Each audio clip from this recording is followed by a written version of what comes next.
నమస్తే అందరికీ. ముందుగా మీ అందరికీ క్షమాపణలు. ఎందుకంటే మీరు అందరూ చూస్తున్నారు ఈ రచ్చ. అసలు నేను మాట్లాడింది ఏంటి, వీళ్ళు నన్ను ఎలా పోర్ట్రేట్ చేశారన్న చెప్తాను, జరిగిన నిజం చెప్తాను. ఒక హిందువుగా వినాయకుడిని భగవద్గీతని పట్టుకొని గత అడిచిన 6 సంవత్సరాలు న్యాయం ధర్మం అనే అస్త్రాలతో ప్రపంచం తిరుగుతుంటే అలాంటి హిందువు కాదని చెప్పి నా మతం మార్చడానికి ట్రై చేసి ఎన్నో చేశారు. అసలు ఏం జరిగిందో చెప్తాను. ఫస్ట్ ఆఫ్ ఆల్ నేను మాట్లాడుతున్నది స్త్రీ స్వేచ్ఛ. గడిచిన 2 సంవత్సరాల్లో 60,000 రేపులు జరిగాయి. అందులో చిన్నపిల్లలు ఉన్నారు, చీరలు కట్టుకున్న వాళ్ళు ఉన్నారు. సో దానికోసం మాట్లాడితే సమాధానం లేకపోయేసరికి నేను సీతమ్మ వారిని ఏదో అన్నానని చెప్పి పోర్ట్రేట్ చేసి వేసేసారు. ఓకే, అసలు ఏం జరిగింది? నేను అమ్మా నాన్నలు కంబోడియా నుంచి వెళ్ళిపోయారు. సో నేను ఎప్పటిలాగా బ్యాంకాక్ వచ్చాను, థాయిలాండ్ వచ్చాను. మీ అందరికీ తెలుసు ఆటగాళ్ళ సంబరాలు, న్యూ ఇయర్ ఇక్కడ చేసుకుంటాను. సో దానికోసం నేను వచ్చాను. వచ్చి రాగానే నాకు ఒక వీడియో వచ్చింది. శివాజీ గారు ఆడవాళ్ళు చీరలు కట్టుకోవాలి, సామాన్లు కనబడుతున్నాయి, ఆ సామాన్లు కనబడడం వల్ల వీళ్ళందరూ రెచ్చిపోతున్నారు అని అంటే ఆయన వచ్చింది. అది ఎంత తప్పు అంటే తల్లి పాలు తాగి తల్లి రొమ్ములు కుట్టడం. ఇప్పుడు సినిమా ఇండస్ట్రీ అంటేనే ఎక్స్పోజింగు, ఐటెం సాంగులు అన్నీ. ఆయన ఇప్పుడు ఆమె చిన్నపిల్లడా అనడానికి నాకన్నా ముసలోడు. ఆయన వచ్చి ఇలా అనడం చాలా పాపం అనిపించింది. ఎంత పాపం అంటే సినిమా ఇండస్ట్రీ వాళ్ళు మాట్లాడచ్చు. సినిమా ఇండస్ట్రీ అంటే ఫ్యాషన్, ఎక్స్పోజింగ్. ఇప్పుడు పౌరాణికాలు తీసేటప్పుడు చీరలు కట్టుకుంటారు, లేనప్పుడు వాళ్ళు స్లీవ్లు అవి వేసుకుంటారు. సో సామాను అనే పదం వాడడం అనేది నాకు తప్పు అనిపించింది. ఆడవాళ్ళకి మనం చెప్పక్కర్లేదు ఎక్కడ ఏం కట్టుకోవాలి. ఇప్పుడు అమ్మ వచ్చింది కంబోడియాలోని, నేనేమైనా చెప్పానా చీర కట్టుకోమని?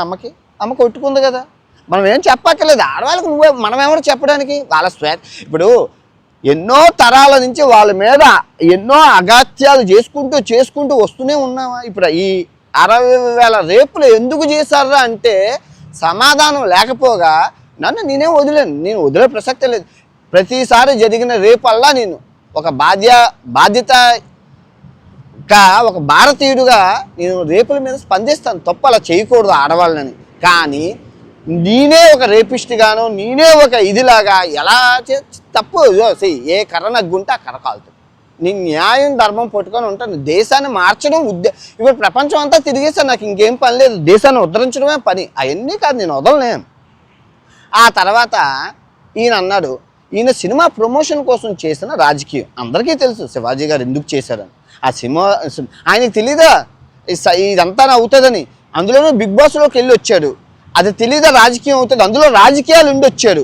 ఇంత ఎక్స్పీరియన్స్ ఉండి జనం ఏం చేస్తే అవుతారో తెలిసి నువ్వు ఆ మాట అనడం అనేది తప్పు. పోనీ అనేక ఊరుకుంటావా? తప్పు కాకుండా అదేదో తప్పు కాదు అన్నట్లు మళ్ళీ సమర్థించుకోవడం అనేది ఇంకా నచ్చలేదు. అది దాన్ని తిట్టాను, ఆయన వెనక్కి తీసుకున్నారు, నేను వెనక్కి తీసుకున్నాను. Problem solve. ఇంకా గరికపాటి గారు మీరు అందరూ అనుకున్నట్లు నేను ఇప్పటి నుంచి మాట్లాడట్లేదు. గడిచిన 3 సంవత్సరాల గురించి ఆయన గురించి మాట్లాడుతున్నాను. 2020లో మాట్లాడినా, 21లో మాట్లాడినా, 22లో మాట్లాడినా. ఆయన అన్ని ప్రవచనాలు వింటాను, ఆయన చెప్పిన నీతి బోధనలు వింటాను, ఆయన చెప్పిన రామాయణ మహాభారత ఇతిహాసాలు అన్నీ వింటాను. ఎందుకంటే ఆయన గొప్ప మనిషి, శాస్త్ర అవధానం చేశారు.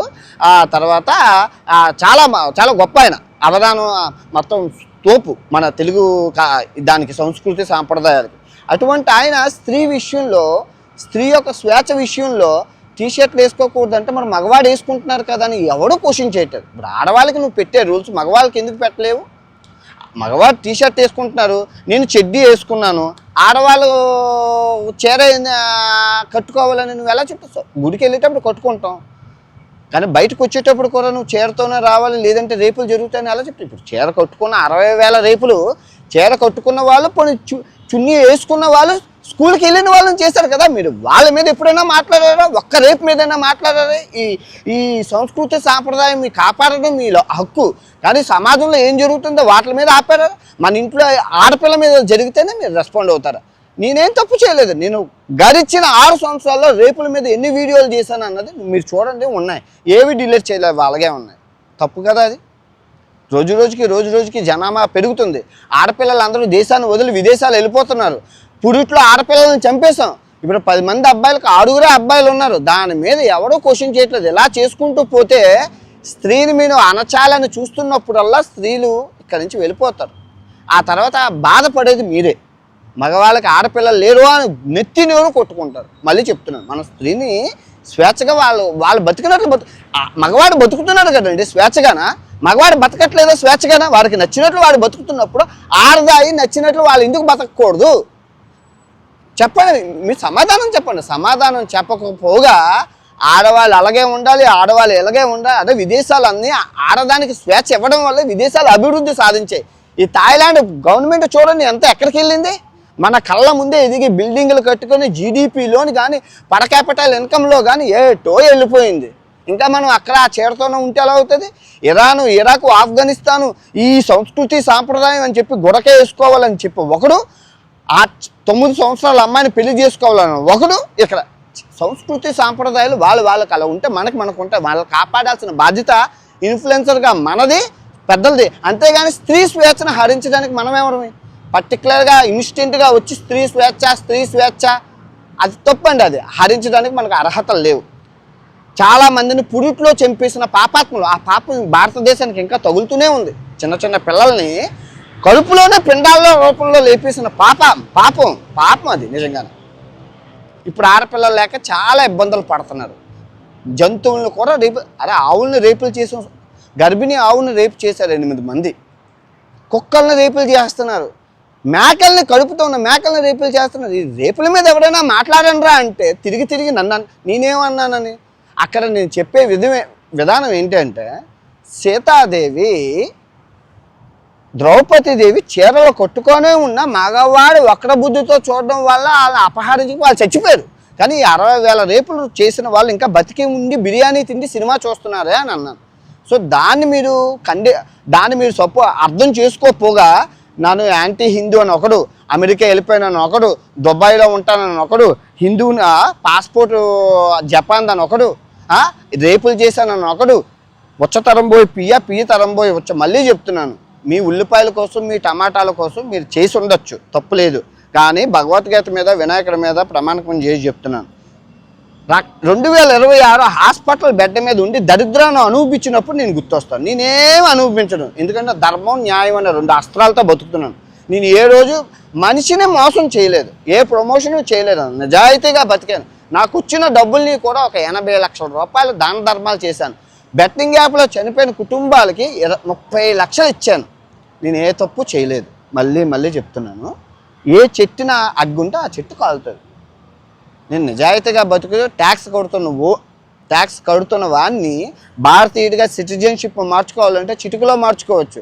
అయినా భారతీయుడిగానే ప్రపంచం చూపించాలి. భారతీయుడిగానే పుట్టాను, భారతీయుడిగానే సస్తాను, హిందువుగానే పుట్టాను, హిందువుగానే సస్తాను. వీళ్ళు వచ్చి మతం మార్చేసి ఆ తర్వాత దేశభక్తిని మార్చేసి వీళ్ళకి నచ్చినట్లు చైనా సిరీస్ అప్పుడు అలాగే చేశారు. ఇప్పుడు ఆడదాయి స్వేచ్ఛ మీరు ఇలాగా మాట్లాడుతుంటే ఆడవాళ్ళు వెళ్ళిపోతారు, తర్వాత మీరే బాధపడతారు. ఆడవాళ్ళందరికీ కొరియా మూవీలు ఎందుకు ఇష్టం అనుకుంటున్నారు. ఆ కొరియా మూవీలో స్త్రీకి ఇవ్వాల్సిన వెయిటేజ్ ఇస్తారు, మన ఇండియాలో ఎవరు. ఇంకా అణిచి వేస్తూనే ఉంటారు. స్వతంత్రం ఎక్కడొచ్చింది స్త్రీకి? అర్ధరాత్రి తిరిగి వీడియో చేయమని ఎవరినైనా మామూలుగానే పొద్దున్నే తిరుగుతూనే స్కూల్కి వెళ్తూనే రేపులు చేసేస్తున్నారే, ఇంకా అర్ధరాత్రి వరకు ఎందుకు? ఇక్కడ చూడండి ఆడపిల్లలు, ఈ థాయిలాండ్లో ఒక్క రేపు చూపించండి, చూడండి. అర్ధరాత్రి చిన్న పిల్లలు తిరిగినా కూడా సేఫ్గా ఉంటారు. అరే పక్కన ఉన్న దేశం, తిరుగుతున్న దేశం చూసి నేర్చుకోవద్దు? ప్రజా సమస్యలు ఎన్ని ఉన్నాయి మీకు? ఎన్ని సమస్యలు ఉన్నాయి? ఎన్ని వదిలేసి మీకు ఇది పట్టింది. ఇది పెద్ద ప్రజా సమస్య. నేను మాట దొరికింది, దానికి క్షమాపణలు అడుగుతున్నాను అన్నాను. అవన్నీ మాకు కుదరవు. కుదరకపోతే నన్నే చేయమంటావు? ఒక హిందువుని మతం మార్చడానికి మీరెవరు? ఏ సంబంధాలు ఉంటాయని నాకు తెలియకూడతాను. ఈ బెట్టింగ్ యాప్ల్లో పాపం ఎన్నో మంది జీవితాలను నాశనం చేశాను. పాపం బెట్టింగ్ యాప్లు లేక తినడానికి తిండి లేక, కంపెనీలకి తినడానికి తిండి లేక, దేశాన్ని ఈ బెట్టింగ్ కోపం నుంచి కాపాడాను కదా. పాపం వాళ్ళు తట్టుకోలేక దొరికాడు ఛాన్స్, దొరికినప్పుడే కొట్టాలి అని. కానీ ఎవరెంత కొట్టినా న్యాయం ధర్మం నా దగ్గర ఉంటాయిగా. నేనేం పాపం చేశానని చెప్పి ఆ సీతమ్మ వాడికి తెలియదా నేనేం మాట్లాడుతున్నాను? జరిగిన 60,000 రేపులకు సమాధానం చెప్పండిరా. ఎవడైనా రేపు వీడియోలు చేశారంటే చెయ్యు అంటున్నారు. నాకేం పర్లేదు, ఇదిగో నేను చేస్తూనే ఉంటాను. నాకు ట్రావెలింగ్ అయిపోయింది. 128 దేశాలు, ఇంకా మిగిలిన దేశాలు ఎప్పుడో తిరుగుతాను, నాకు అనవసరం. కానీ దేశాన్ని ఉద్ధరించడం, ఇండియాని బాగుపరచడమే 2026 లక్ష్యం, నా విజన్. 2026లో దేశాన్నే ఉద్ధరిస్తాను, దేశాన్ని ఉద్ధరించి తీరుతాను. నేను చెప్తాను, ప్రతి తప్పుని ఎండగడతాను. ప్రతి తప్పుని ప్రతి జరుగుతున్న తప్పుని ఎండగడతాను. నేనైతే వీడియోలు ఆపను. రోజుకి ఒక 10 వీడియోలు నాకు వస్తాయి, చూడాలి, మీరు తెలుసుకోవాలి. తప్పుని తప్పు అని చెప్పాలి, రైట్ని రైటు అని చెప్పాలి. అది మానవునిగా పుట్టిన మన ధర్మం. ధర్మం మీద నిలబడతాను, న్యాయం మీద నిలబడతాను.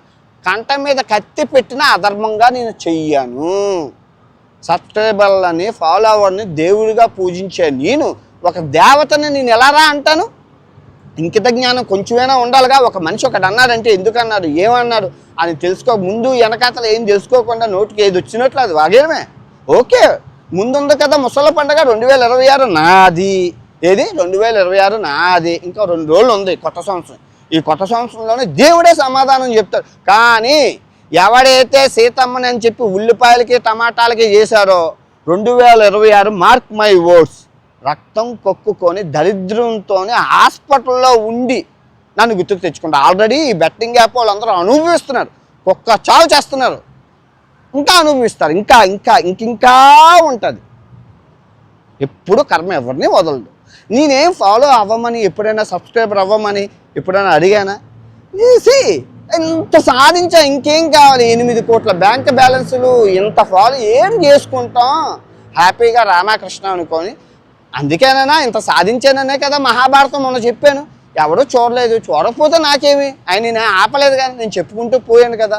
ధర్మం నా వైపు ఉంది, ఎవరి కోసమో నేను చెప్పలేదు, నా ఆత్మ సంతృప్తి కోసం నేను చెప్పాను. రేపు రామాయణం చెప్తాను, తర్వాత భాగవతం చెప్తాను, అది నా ఇష్టం. మీరు చూస్తారనో మిమ్మల్ని మెప్పించాలనో కాదు కదా. చెప్తే నాకు కొంచెం పుణ్యం వస్తుందని. ఆ పుణ్యమే నన్ను ఇప్పుడు కాపాడిందేమో. ఉపవాసం ఉండి చెప్పాను, ఒంటి పూటతో చెప్పాను.